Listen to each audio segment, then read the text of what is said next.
जय बोलनी है, 2 हाथ खड़े करना है, ताकि इसका अर्थ ये होता है कि हे भगवान हम तुम्हारे शरण में है।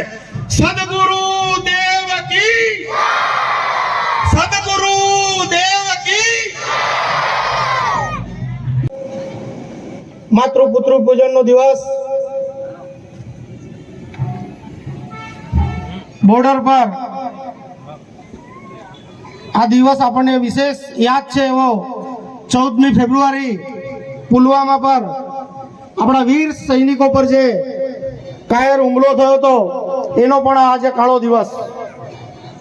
આવા દિવસે મોટી ભાંડીવાર મંડળમાં સમાવિષ્ટ મોટી ભાંડીવાર, નાની ભાંડીવાર, વડેલા, દેગાવાડા અને લુખાવાડા આટલા ગામોમાંથી પધારેલા સૌ માતાઓ, ભગીનીઓ, વડીલો, સૌ ધાર્મિક અને અગ્રણી ગણી લોકોને આપણે આજે આ વિરાટ હિન્દુ સંમેલનના કાર્યક્રમને ભારત માતાનું પૂજન અને દીપ પ્રાગટ્ય કરીને આ શુભ કાર્યની આપણે શરૂઆત કરીશું।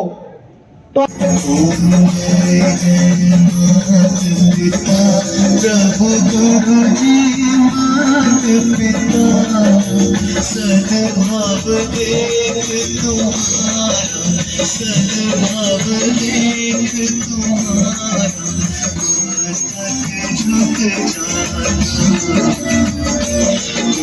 जय जय मात पिता, जय जय मात पिता,